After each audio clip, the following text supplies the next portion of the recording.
Ja, saj, če se malo na tej komunikaciji ustavlja, sem opazil, da imena ne omenjava, to je kot tisti Marlankenstein v Harry Potterju, ne?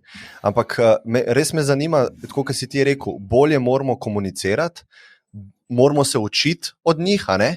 Ampak zakaj do tega ni prišlo? Ne? Jaz, kolikor sem spremljal na Facebooku, tiste stvari, ki so bile dobro sproducirane, dobro narejene z vidika marketinga, so bile ponovadi na tej drugi strani. In nič se ni, a saj jaz, do mene ni prišlo, da bi se kaj dogajalo na drugi strani, na tej mainstream znanstveni strani, kot odgovor temu. Ne? Ker tukaj vidim eno težavo, ker kako jaz vidim to dotično komuniciranje te osebe, se mi zdi, jaz vedno zagovarjam svobodo govora in mislim, da je to ultimativna vrednota, ki jo mi imamo, zato ker s to vrednoto izboljšuješ ostale vrednote. Če tega nimaš, si v nekem status quo. Ampak se mi zdi težava, ki je bila v tem primeru vidna, da ta oseba ni želela komunicirati v debati. Se pravi v neki, lahko je 1 na 1 ali pa v neki real-time debati, kjer ni vnaprej pripravljeno. Ne? In tukaj se mi zdi breakdown te pristne komunikacije, ki išče resnico. Ne?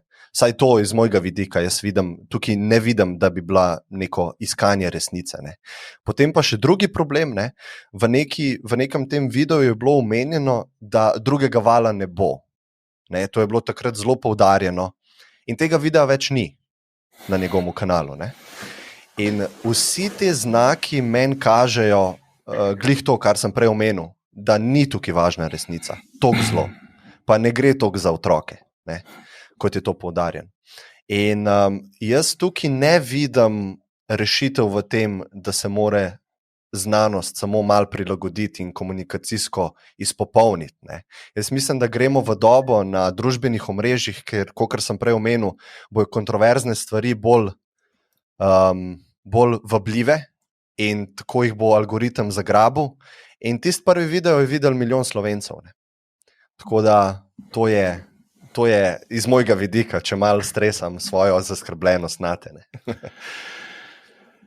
Ja, res je, zdaj v tej dobi družbenih medijev ni več tistega umestnika, ki so ga prej predstavljali uredniki teh množičnih medijev. Lahko nekdo doseže res veliko publiko direktno za neko provokacijo. Twitter je še hujši, mogoče kot Facebook, ker res lahko pač nekaj ustreliš tam in vsi vidijo takoj. In ja, tukaj pač zdaj pri ameriških volitvah smo videli, da so začeli in Twitter in Facebook sta začela nekako igrati spet vlogo urednika. To, kar sta se ves čas blazno utepala, da sta samo neki platformi za izmenjevanje in nimata nobene kontrole nad vsebino. No, zdaj končno sta začela označevati te hude neresnice s posebnimi oznakami, tako da ljudje dobijo nek občutek, kaj, če gre za res neko očitno laž ali pa neresnico, in to je dobro. To je sigurno nek korak v pravo smer. Glede odziva pri nas, se mi pa zdi, da se je zgodilo nekaj čisto nepričakovano, kar je bilo zelo dobro, in mogoče tudi nekaj, kar je pomembno v svetovnem merilu. To je ta projekt COVID sledilnik. Kot neke vrste združenje čist strokovnjakov in ljudi, ki jih samo ljubiteljsko to zanima, in ki so skupaj naredili nekaj, kar prej sploh ni obstajalo, neke zelo zanesljive, preverjene podatke daje o stanju epidemije pri nas. In to to je zelo pomembno, ker zdaj v bistvu se vsi obračajo na podatke na sledilniku kot referenco. Uporabljajo jih od uradnih organov, medicinske stroke, novinarjev, vsi. Ne?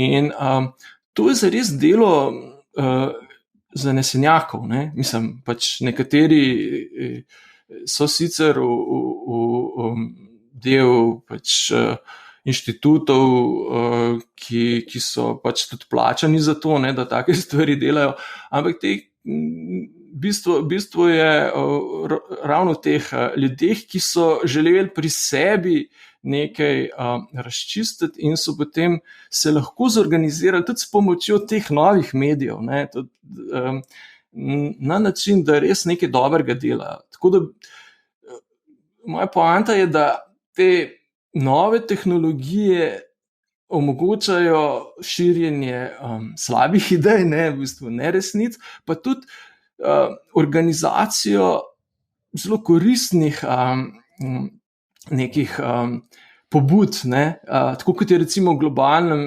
smislu Wikipedija. Ne. Zanesenjaki iz celega sveta so naredili boljšo enciklopedijo, ki je ažurna, ki je kot kjerkoli strokovnjak, ne, ki je prej bil nekako poklican za to, da piše ta gesla. Ne. Tako da tukaj ta naboj teh novih družbenih medijev, ne, če jih razumemo malo širše, je zelo, zelo močen tudi v to smer, da se naredijo dobre stvari. Mogoče je zdaj čas, da se ta energija, ki je bila usmerjena v podatke, ne, res neko odličnost podatkov, zdaj nadgradi še v komuniciranje, ker sami podatki velikrat v javnosti niso dovolj, ne? Moraš jih še interpretirati. Lahko jih interpretiraš na tak ali pa drugačen način. Ali pa, če objavljaš samo neke številke, si potem hiter v tem, da tekmuješ sam sabo, ne? Kaj zdaj ta številka večja, manjša, in zgubiš smisel, ne? Zakaj so sploh te številke pomembne. Zgodba, točno zgodba nimaš. Oziroma zgodba je zelo preprosta, ne, a bo večja ali bo manjša, ali kaj zdaj, ne. Ja, zanimiva, ja. Se ta dopamin, ne, ki si ga prej omenil, sproža glih na tem, a smo boljši ali nismo, ne. In to ni prava, ni dobra zgodba, ne. Moraš povedati malo več ozadja, in to je tisto, kar se zdaj počasi začne dogajati tudi pri nas, ne, da se dodaja nek smisel tem modelom epidemije, zakaj se sploh modelira, zakaj je to pomembno, ne, kako to razumeti. In tukaj je pač naloga te stroke, ki to počne, ne, da to boljše komunicira.